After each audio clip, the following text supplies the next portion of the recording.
Greetings, mortals, and today I teach you how to speak on God's behalf. Welcome to Tabletop Sandbox, where we talk about all things TTRPG. I am an entity that usually appears much blurrier on camera. So today we're talking about gods, specifically how you as a GM should run gods in your world, or even in somebody else's world. The way that you decide gods interact with your player characters has a big impact on the setting. If you find this kind of content interesting, ring the bell icon so that you can hear when Gondor is calling, or when we post a new video. The first major step is you want to decide on a vibe for your gods. Are your gods distant, mysterious, aloof? Are they tyrannical, demanding, and cruel? Are they loving? Are they reliable? Are they the ultimate system of justice within your world? Are they personal, human, very horny fuck-ups like in most of Greek mythology?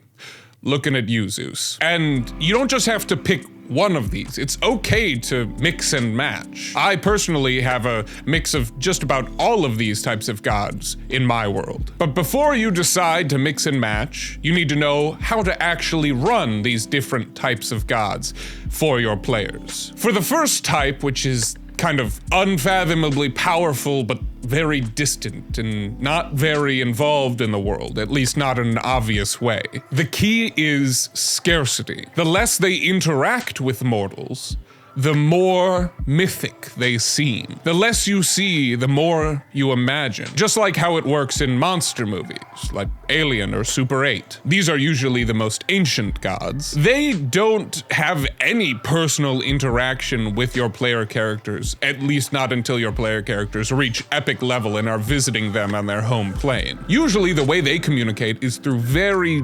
vague and interpretable signs or visions, or through emissaries, one of their servants on Earth communicating their will. That could be something like an angel, or it could just be a cleric, informing you that this is what their god wants, or this is what their god is about or is willing to offer. This second kind of level of involvement is where they are separate but involved. A good example of this would be in Exandria, Matt Mercer's world that he uses for Critical Role. The gods are sealed behind a divine gate after the calamity, so they can't actually physically manifest on the material plane. Instead, they have to rely on reaching out through visions or sending emissaries or things like this. These gods, while separated from the world, more so than examples that I'm going to get to, are still very much involved. They reach out to their followers, or at least the followers who reach out to them,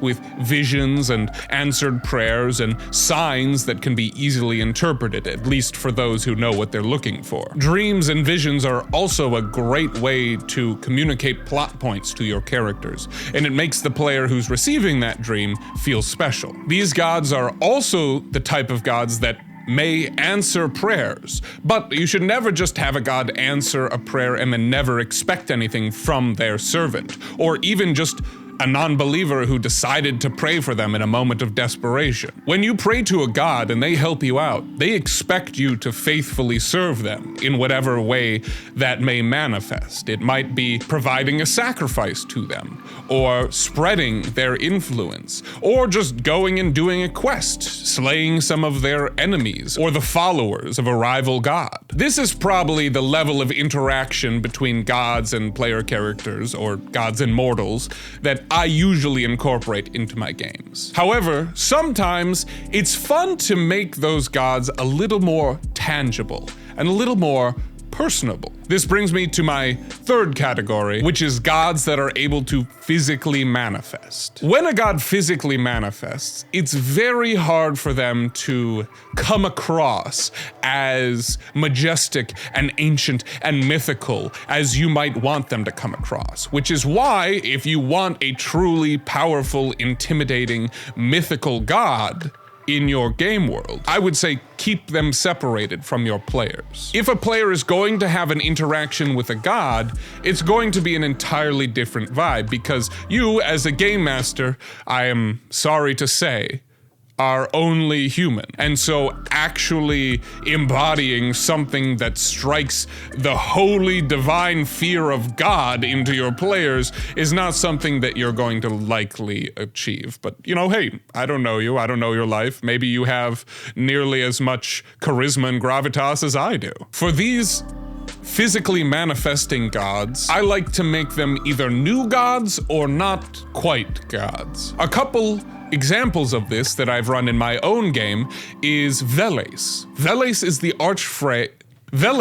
archfey who rules over the plane of spring. But when I had a paladin denounce his own god and that god's teachings, Veles stepped in and offered this paladin an opportunity to become the semi-mortal servant of the archfey of spring. And this granted this paladin access to the Oathbreaker subclass. Another example I have is that an entirely new god, well, he is fueled by the essence of an old dead god, but he is a new creation.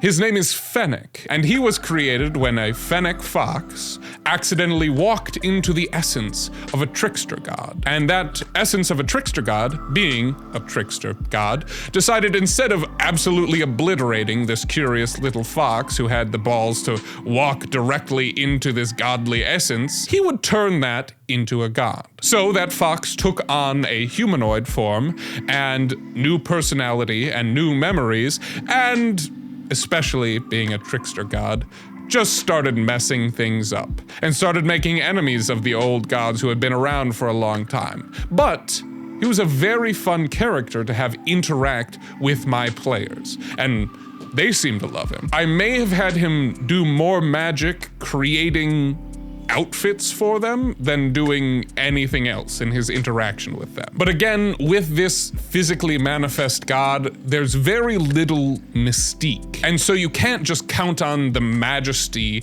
and expectations of them, quote unquote, being a god to get the reaction of awe out of your players. Usually it's good to take another tact and make them appreciate this god for a different reason. You may be very interested and excited about creating your own pantheon, but realize that not all of your players are going to be interested in interacting with the gods, at least not in every campaign you run. So don't force it on them if there's no clerics or paladins and no one really expresses interest in worshiping the gods, then don't try to force that on your players. If you have this pantheon ready, that's great, but wait for the opportunity of one of your players choosing a cleric or paladin or even a warlock and asking about the gods of your world.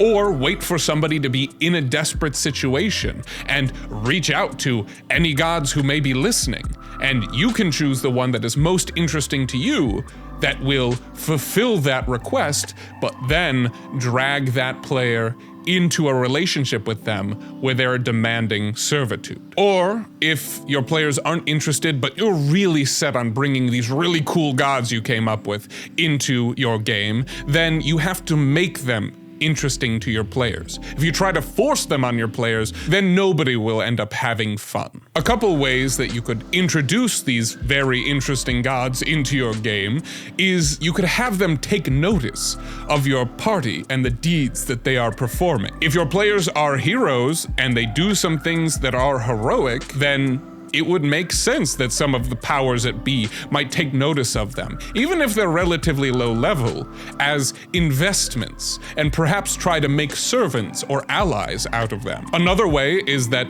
if you have a player who's in a really tight spot, or even a player who dies and they're too low level to have access to resurrection magic, then you could have a god come and offer to get your players out of that tricky situation, or bring their party member back from the dead. And of course, there's always a price. Another good thing to think about is how active are the gods in your world? And by that I mean, do they interact with just the chosen ones, the chosen few that they take notice of or who rise above the chaff? like your players because you want them to be the chosen ones, or at least I hope you do? Or do the gods interact with everybody? Does everybody know they have to bring a sacrifice to this god or he will smite down their village? Does everybody know that if they pray to this god, they will be given help or healing in their time of need? How active are the gods, and how willing are they to consort with the mortal populace? I hope this video has prepared you to handle interactions between deities and your player characters. If you find this kind of content interesting and you'd like to see more, let me know in the comments below and hit that subscribe button. I'm off for a walk in the woods. Good night, mortals.